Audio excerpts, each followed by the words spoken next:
education and outreach with the Winnipeg Symphony Orchestra. She has plenty of self-education and reading of different strategies, and she's got extensive leadership and business education. You may have to be a little closer to the computer. Here, swap with me. There we go.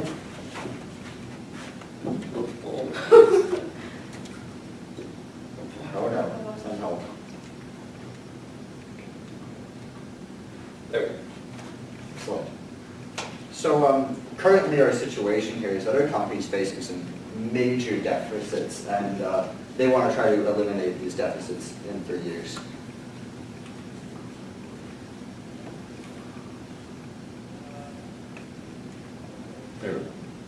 So for the SWOT analysis, so the strengths of this company is it has a loyal customer base. It is the longest running orchestra in Canada, which is a major strength. It's something that should be marketed everywhere. And that it's a nonprofit with a charitable status. Weaknesses is to keep the balance of the artistic mandate with financial needs and rising costs and aging patrons. Opportunities. The hiring of a new director, that could possibly bring in a new demographic of younger people to see orchestras, as well as a more diverse group of people. And it could give us the ability to implement new community outreach programs. And threats, they are $350,000 in debt. The recent economic decline in the city is also a major threat. They're losing part of their loyal customer base because of that, and competition due to like Netflix and all these new sorts of ways to see orchestras without actually going to sit down and watch them.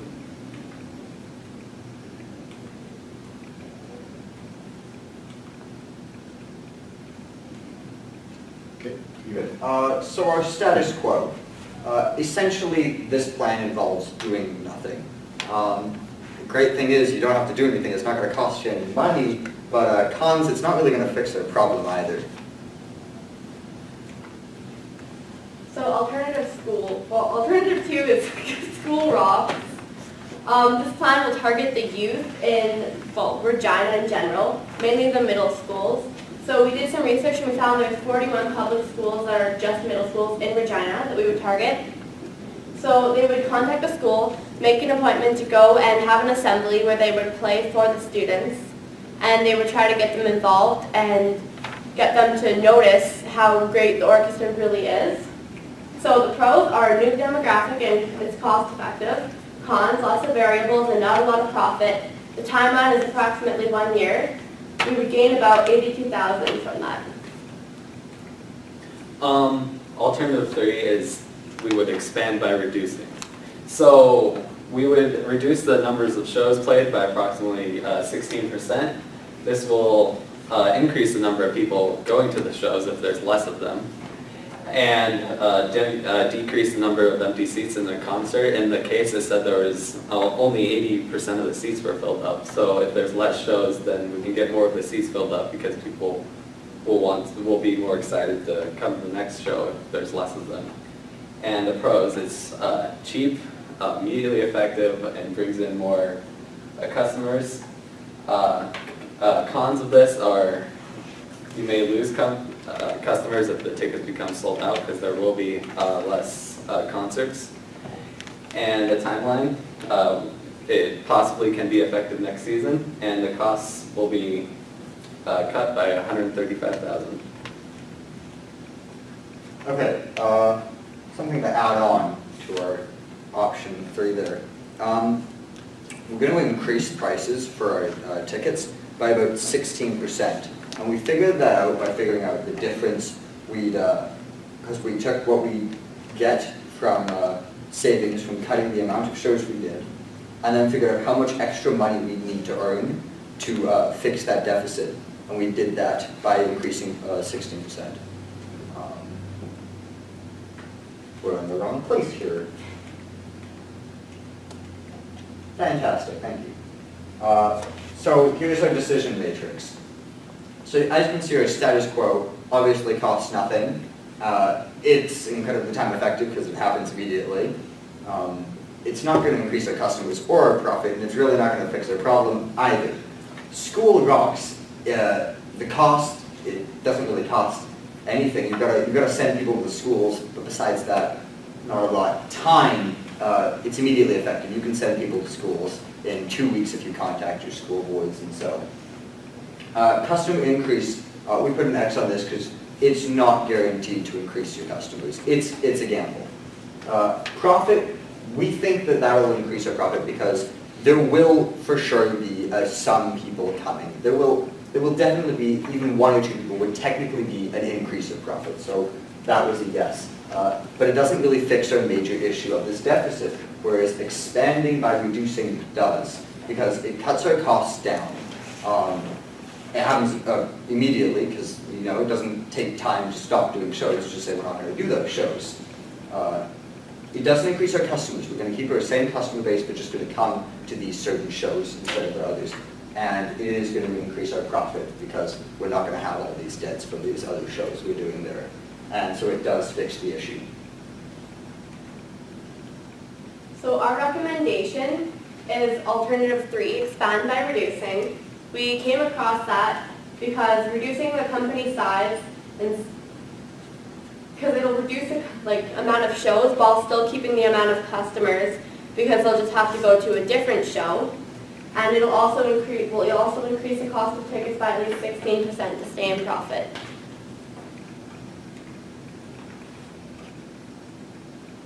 I have no idea what's going on here. This is crazy. You're terrible with technology. I Go apologize. for the current slide. Yeah, perfect. Yeah, apparently. Now we're at the beginning. Well, that's a good review for us. That's good. Tech expert. Arrow key Fantastic. better.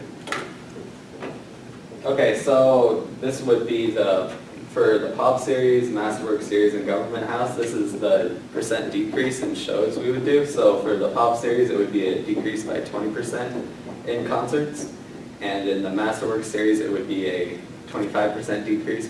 And for the Government House, we decided that we did not need to cut out any concerts from that, and it would be a 0% decrease, 50%. So essentially how we would implement this is we would cut shows for our next season, and we'd notify our customers to these cuts. Then we'd tell them that our ticket prices are being increased by 16%, and we follow through with that. This would ensure the survival of the business because this would get rid of our deficit.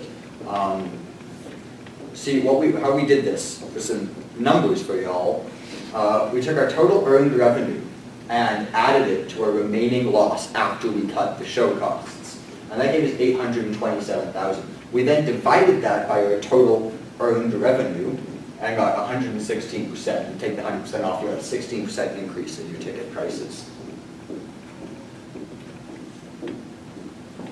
So we'd like to open the floor so you guys could ask us any questions if you're unsure or need a refresher. And we'll have 5 minutes for the questions. Well, we saw the show twice, so that's good. Yeah, I don't know what's going on there. You guys, you teased us initially, because for me anyway, you talked about the School of Rocks, and I thought, wow, there's going to be some really interesting things. So what would you do in the area of trying to make the symphony more relevant to younger people?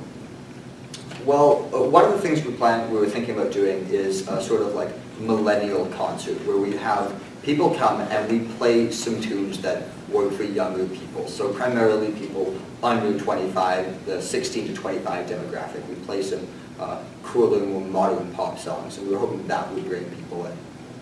Okay. Would you do, no, but you were going to decrease the number of concerts though too. So how do you bring that into that, how do you manage that? Yeah, we were going to decrease concerts in our third alternative. If we went with the School of Rock alternative, we would not do that. But we recommend the third alternative. Okay. My question for you is about your 16% increase in ticket sales. So in an economy that was stated in the case and in the economy that we're looking at right now, 16% would be considered very high. How would you message that so that all of your patrons would return as opposed to being turned off by the fact that this is a huge increase and they're getting less product? The symphony has a very loyal customer base, and we would definitely advertise that this is the number one symphony. It's been around for the longest in Canada, and that's what we really drill in marketing and advertising. That's what the increase is from. This is the big deal. Yeah. Thank you. If you guys have another question, go ahead. My next question was, when you looked at I saw a decrease in a little bit of the pops, I saw a little decrease in some of the concert series, and I saw no decrease in government house. How did you make that decision? What was the reason for those choices? So when looking at the prices, we found out that the government house was either costing us nothing or not as much as the others, so we decided it'd be smart to decrease the other venue rather than the government house, so we can actually try to save some money. And I'm not sure if that completely answered your question. Okay, thank you. So, I guess the next question for you, if we still have some time, I guess the next question for you would be, what would it take for you to get to the symphony? Well, I myself enjoy going to the symphony. My sister does ballet, so I like kind of classical art. I do a lot of drama and such, so I wouldn't take much from me, but I know that people my age genuinely don't, and I think for them to want to do that, it would have to be with people of our age, first of all, and with music that we enjoy, because if we're being honest, not a lot of 16-year-olds want to go to the symphony and sit around like a bunch of adults that they don't really know. So you want it to be an environment that teens and millennials want to go to with other teens and millennials and people that they can truly bond with. Okay.